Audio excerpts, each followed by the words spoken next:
যেসব আপুরা বিবাহিত ছেলেদের সাথে প্রেম করতেছেন, ভাবতেছেন ওর ওয়াইফকে, ওর বিবাহিত ওয়াইফকে, ওর বাচ্চার মাকে রেখে আপনার সাথে সংসার করবে, ওইসব আবুদের একটা কথা বলে শোনেন।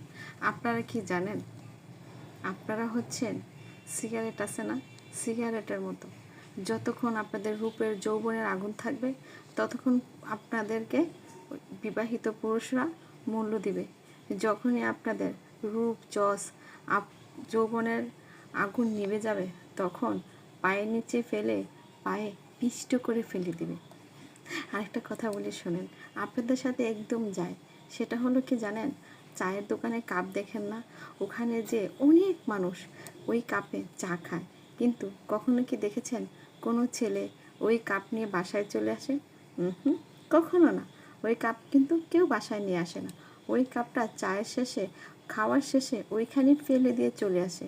পরে আবার অন্য কাস্টমার এসে ওই কাপে আবার চা খায়। আপনারা হলেন সেই ওই রকম চায়ের কাপের মতো আর সিগারেটের মতো। আপনাদের যতক্ষণ আগুন থাকবে ততক্ষণ খাবে, যতক্ষণ আপনারা গরম থাকবেন ততক্ষণ খাবে। যখন আপনারা ঠান্ডা হয়ে যাবেন, খাওয়া শেষ, আপনাদের দিন শেষ। আপনাদের ফেলে আবার ওই তার বাচ্চার মা, তার 3 বাচ্চার মা, তার বিবাহিত ওয়াইফের কাছে চলে আসবে। আচ্ছা, একটা কথা বলেন তো, আপনাদেরকে যদি এতই ভালোবাসে এই বিবাহিত পুরুষরা, তাহলে আপনাদের লুকিয়ে রাখে কেন বলেন তো? তার বউকে পারমিশন দিয়ে রেখেছে সমাজে যে অমুকের বউ, তমুকের বউ, কিন্তু আপনাদের পারমিশনটা কোথায়? আপনাদের পরিচয় কি আমাকে একটু বলতে পারেন? এই সমাজে আপনাদের পরিচয় হলো কি জানেন? আপনারা পরনারী, নষ্ট নারী। আপনারা হলেন সমাজের কীট পতঙ্গ, নষ্ট নারী। আপনাদেরকে পরিচয় একটাই, আপনারা হলেন নষ্টা নারী। বুঝতে পারছেন? ওইসব আপুদের বলি, বিবাহিত ছেলেদের কাছ থেকে একদম দূরে থাকবেন। আর বিবাহিত ভাইদেরকে বলি, ভাই শোনেন, আপনারা যদি একবার ধরা খান আপনার ওয়াইফের কাছে, সারা জীবনের মাসুল দিতে হবে।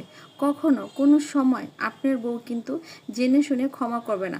আপনি উঠতে, বসতে, শুইতে, খাইতে সব সময় ওটা নিয়ে খোঁটা দিবে। তো একটা কথা বলি শোনেন, হালালে আরাম বেশি, হারামে আরাম নাই। হারাম খাবেন, পেট খারাপ হবে। আর হালালে থাকেন, দেখবেন জীবন শান্তি। পরনারীকে ভালো না বেসে নিজের ওয়াইফকে ভালোবাসেন, নিজের সন্তানকে ভালোবাসেন, নিজের সংসারে টাকা নষ্ট করেন। পরনারীর কাছে যতটা টাকা নষ্ট করবেন, আপনার জীবন অতটা অভিশাপ নেমে আসবে। একটা কথা মনে রাখবেন, বৃদ্ধ যখন হবেন এই ওয়াইফের হাতেই থাকবেন, তখন কিন্তু ওয়াইফ আপনাকে না জানি 70 বছরে ডিভোর্স করে দেয় কিনা।